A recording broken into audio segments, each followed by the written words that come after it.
Going live. Alrighty. Seriously? Hello, everybody. Hello. I'm Gary. Hi, and I'm Lolanda. This is Lolanda. We would like to welcome you to our first time video of Genesis. To Revelation's Epic Explorations. Yes. And actually, we've been here like 3 days in a row. A few things went wrong technically that my husband had to straighten out. So we're back to you today on Christmas Eve. Technical issues. Yes, technical issues, but it's all good. Everything's worked out. We've had a lovely day, and we hope that you've had a lovely day.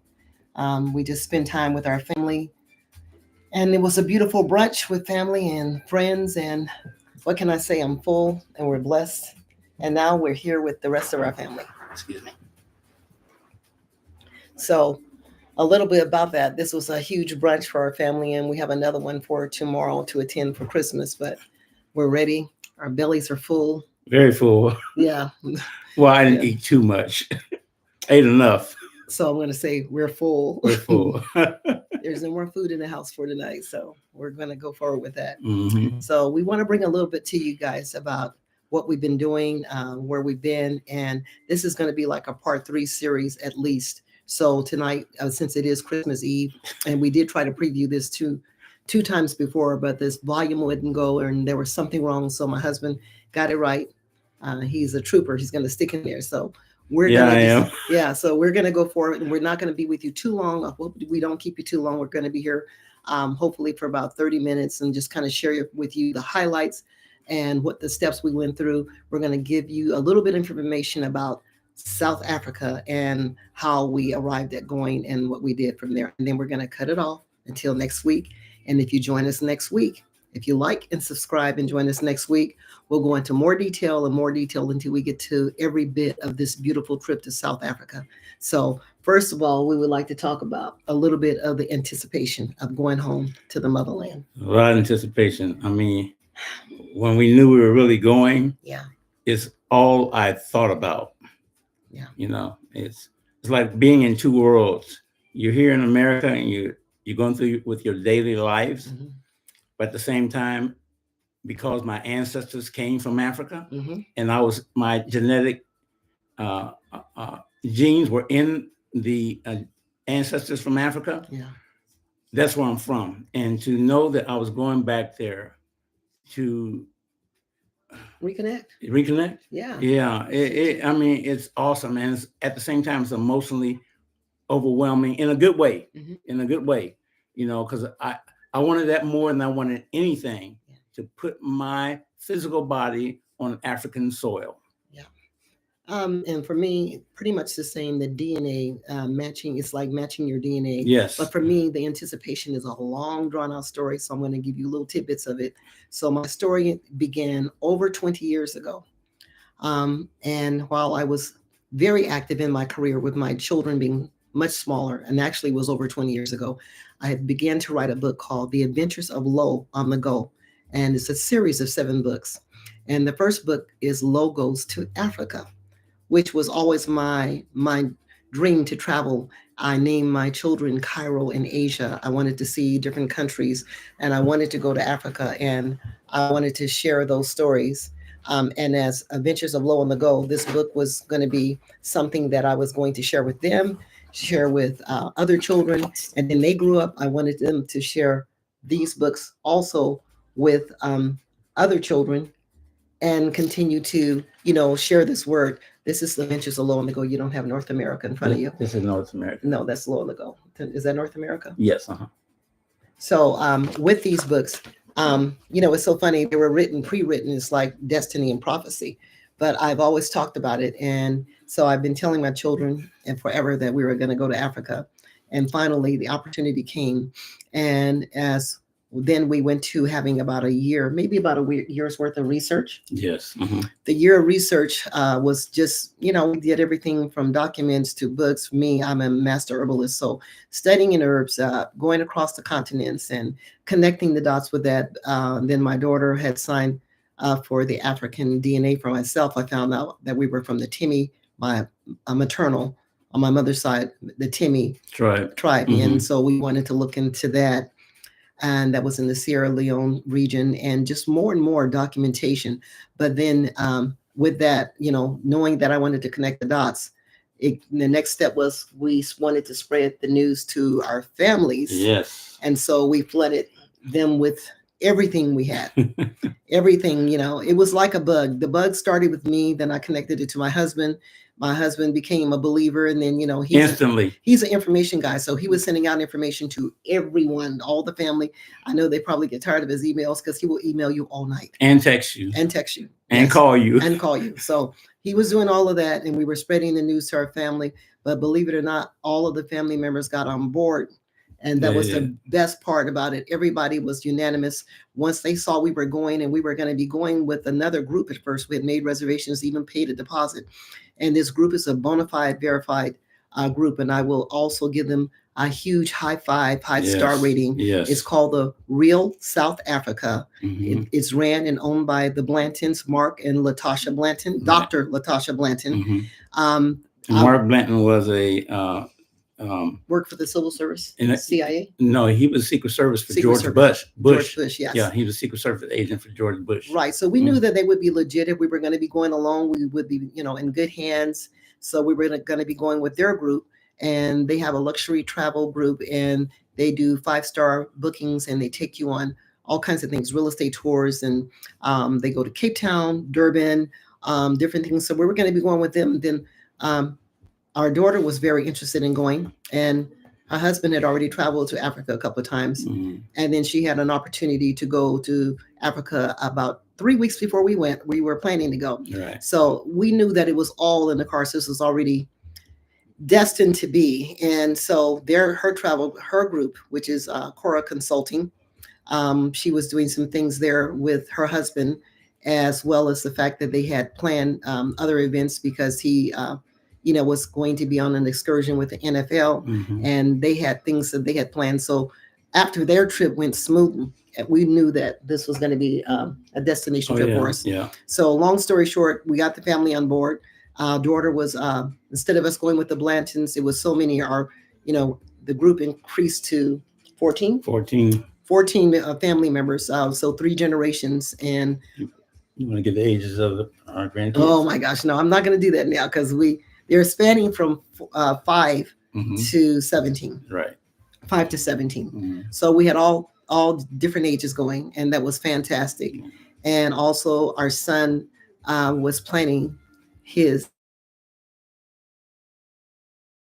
say there, which was very special. It was nice. And I had this huge burden on me of carrying the ring.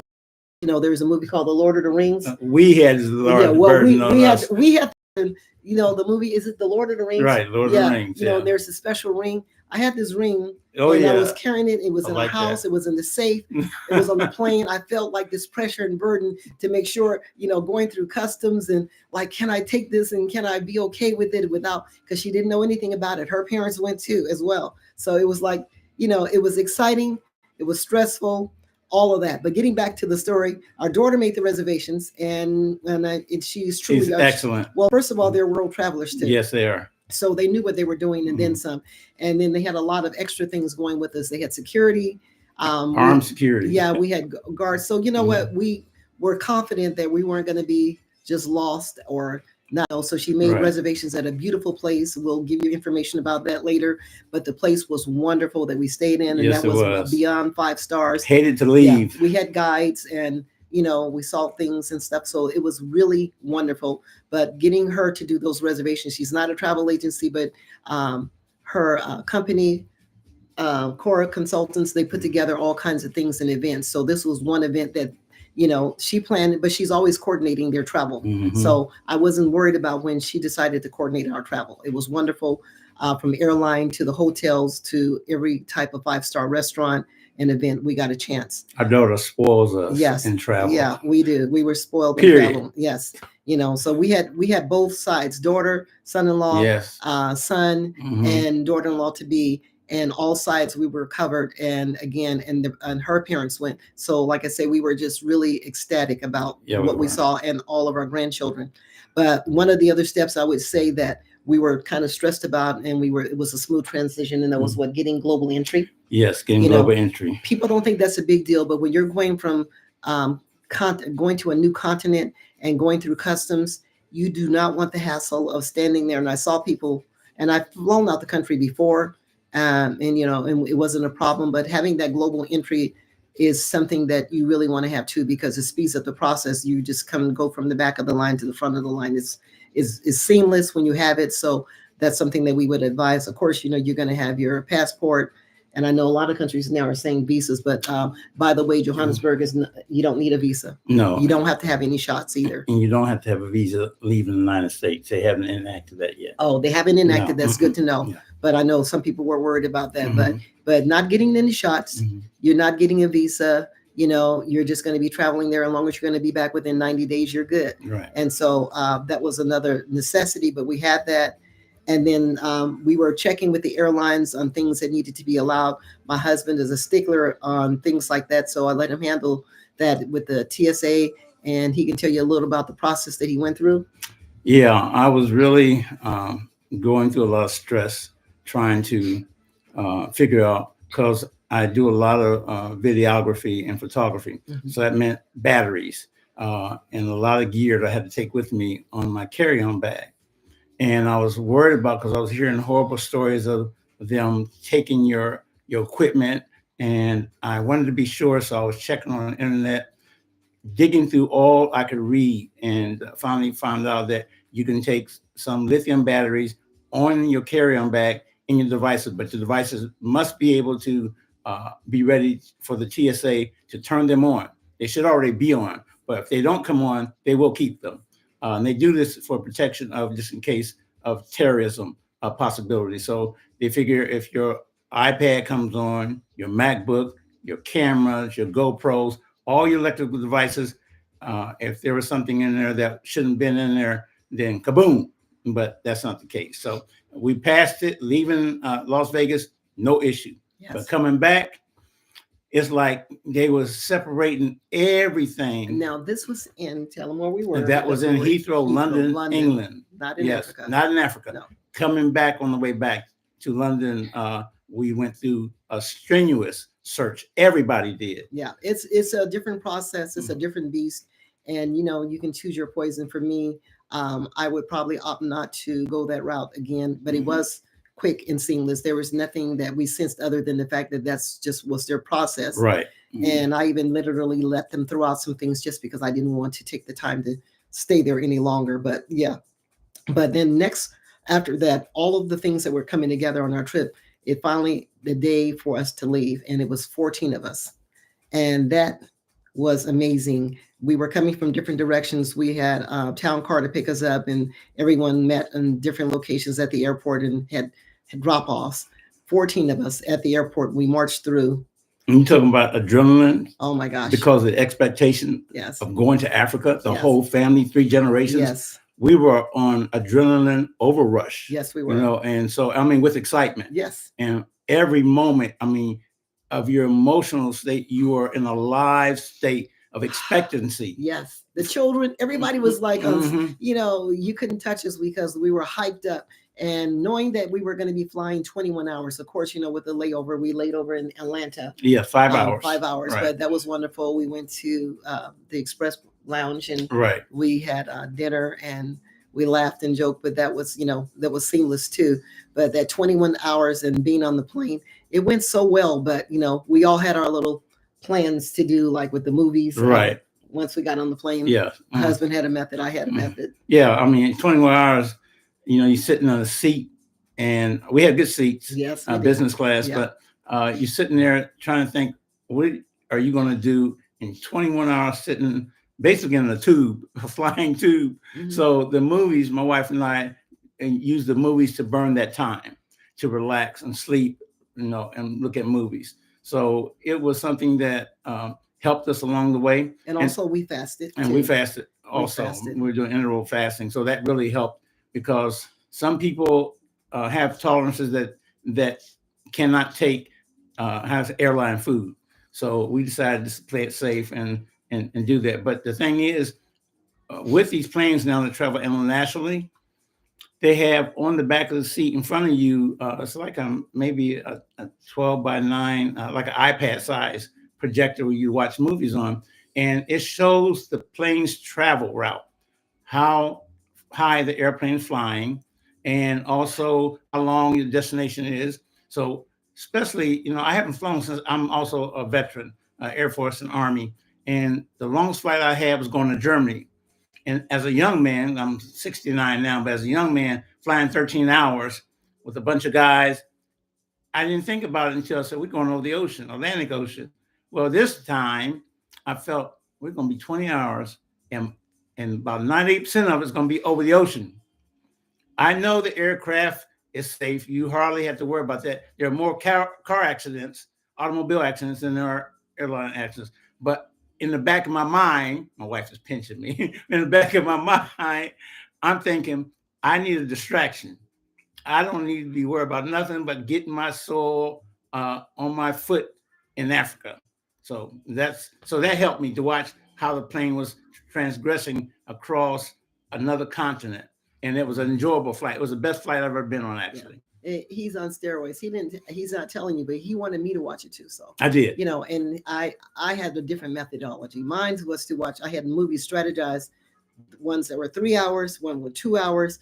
Everything that would get me there to the minute until we were almost ready to land, in between the interruptions with the pilots or airline stewardess messages. Yes. But I had that, and I was like, he was showing me the pattern of the plane over the water, and I was like, is he serious? Is he going to do this the whole time? Yeah. And, he's one of these computer tech geek type people. You know what? I love it when we're just at the house because I can get away from it. But when we're on the plane and he's sitting right next to me, I was like, okay. Hey, babe, look at this. Yeah, and then he showed Look me at the his screen is right next to mine, so I'm seeing his. But that was a joke for me. But it was a wonderful thing. But we all had our ways of dealing with it. Yeah, dealing with the stress of just kind of being on the plane. Not that it was uncomfortable, but for as the food is concerned, I would do better. We drink cranberry juice. I did that, and water. But I've abstained from any solid foods for the 21 hours, but we had already been on the fast prior to leaving. So we said we were not going to eat food again until we arrived. I had nuts. I think we had raisins and nuts, walnuts, but we do this on a regular basis. So it wasn't not going to be a problem. Right. And I would rather be well right. than to be sick and then get there and arrive sick or something. So that wasn't too hard to do. No. But going on this trip was one of the best things because it was more than just a trip. It was more, I've had wonderful vacations. The last one we took that was a big vacation was in Cabo San Lucas. Yes, and it was beautiful. The hotel resort was 10-star, but outside of the hotel itself, outside the hotel grounds, right? The hotel grounds. I mean, it was beautiful, but going outside of that area, when I got the difference between there and Africa is when I got to Africa, on the continent, I haven't sighed like that anymore. I took a deep sigh of relief. Yes. Because I felt like, and I knew, not felt, it was like I knew I was home. I breathed in the biggest breath of air. And when I inhale, I exhale, but it was a complete exhale. And I looked at these people in the eyes. I stared at them, they stared at me. And all I could say is, there was a connection. There was a spiritual. It's eerie, it's beautiful, it's spiritual. Because no one can get this unless you are a part of that. Exactly. It's the part that's been missing. And as I had these conversations with my husband all the time, I said, it's one thing to know, but it's another thing to actually be able to realize and touch and see. Because I can say everything in the world to you, but to not be able to visualize that and see it for yourself, the air was a different quality. Everything that I breathe into my nostrils, I could feel the actual life into it. The things that I heard with my ears and hearing the birds there, it brought all type of tropical birds. Every type of sense that Yahweh has blessed me with. My eyes, ears, every sense was enlightened and heightened because it was not just because it was a new scenery. Like I said, I'm used to hotels, fabulous, beautiful, gorgeous, go on a vacation, come back and you're done, you're rested. But this was spiritual. And it was spiritual in the sense that I'm connected for life, that I saw my brothers and sisters. I saw my old uncles and cousins and my nieces and nephews. In every one of these people, you would identify somebody that you had in your family. And this story is not going to change. It wasn't just for me, it was for my husband. Yes. It was for our children, our grandchildren, to see our grandchildren connect with children on the continent. And they were playing and they were best friends at the place that we stayed at. It was like a home. And the staff was like our family. Yes. And they became our family. We have numbers we've exchanged and text each other. It was like, like you've been missing, been missing. And a part of us as being, we are Africans in America. Exactly. And we need that correction made. We always, I'm an African American. No, you're not. You're an African in America. In America. Right. Not African Americans. Don't run it together and do not think that for a moment. Now, Africans that are in Africa are truly just that. They're authentic. We don't have a right to even try to even understand and mess with that, because you know what? There's something that we have to learn from them. Exactly. And it's a lot. But as far as seeing those people in their culture, they're still with that. It's something that they take pride in. They take pride in their culture, and it's all over the whole country. It's not in just one place. And even though they have colonialism, and you can see that, and you can see a lot of things that we have that we went through with our slavery, being enslaved, and they were colonized, is there. And it's now, to me, I believe at the beginning, and not even, I'm late to say this because the beginning has started, and it has started even before COVID. We just we weren't aware of it, but this immersion that we're merging together, the diaspora, a culmination of the diaspora, the culmination of Americans as being Africans in America, as well as the Africans, and that's coming from any continent, I should say now, and coming home and coming together. It's time, and I'm just happy to say that we're a part of it. But more than anything, we want to share some of our pictures. We want to share some of videos with you. We want to share you a lot of the things that we've learned that we're going to be putting into practice. Again, on our channels are Genesis to Revelations. That's Genesis #2, Revelations, Epic Explorations. So, yes. And also my daughter and I have a channel, and that's the Epicurean and the Herbalist. And so you're going to be seeing that on the EH Way. We did a lot of footage and a lot of videos too there. So we're going to be talking about that, and also about the books, The Adventures of Lo on the Go, and how the history of that now, because I got a chance to go along with my son-in-law. He was going to the different schools with his foundation, and I was able to go and read to the children the books, Adventures of Lo on the Go, Lo Goes to North America, which is also for sale on all of the major bookstores and Amazon, and also to launch our new store, the Herbal Triage, which we will be bringing you lots of different herbs right now. The store is fully stocked with over 500 different herbs, but at the same time, there's a new generation coming, but it is available right now for to be used and processed. So taking that knowledge that I had of the herbs all the way to Africa, I was able to meet interesting people and go to different places with herbs and make the connection that I've been waiting to make for over 20 years. I've studied over 25 years herbology, the School of Natural Healing, and I've done everything other than the herbal walk, which is something that I just haven't had time since I worked for lots of years. And now at this point in time, it's been 25 plus years. I want to now include, and I think maybe this is why I was including my own heritage, and just as diligent and faithful that I've been in American herbs, Ayurvedic, Eastern Indian, as well as traditional Chinese medicine, TCM, and any other Jamaican. I want to do the same thing to make sure I give the opportunity to emerge these different herbs together. And so right now at this point, we know we have to cut off. We know that we're going to be back with you next week. And we know that we really want to see you again. So we're hoping that you are going to join us. We're going to be back, I believe, when next Saturday. Next Saturday for a live stream. 11 o'clock. Yeah, so we'll be doing this for a while. And we're going to be coming back to you. And we hope that you will be with us and join us. And you like and subscribe to our channel. But we're looking forward to it. We're excited about it, sharing our adventures, our family, our friends, and all of the adventures that we go on. So we hope to see you soon. And this is Christmas Eve. This is Christmas Eve. And I want to say something before we go off. Our garden handle on YouTube is Our Back to Eden. Our Back #2 Eden Urban Homestead. Yes. That was inspired by Paul Gauci. Yes. And you can find him on YouTube Yes. on Back to Eden. Not number 2, but just Back to Eden, or Learn, LRN, number 2, to Survive. Yes. And Paul Gauci is a master gardener. Yes. And movies have been made from him that he didn't ask to be made. Books No. have been written from him. Scientists, ecologists, botanists, everybody from the whole planet come to his farm in Washington to see his garden. Right. My point is, his garden is like Eden. Well, since we have been gardening the majority of our marriage, our Back to Eden Urban Homestead keyword is Eden. Yes.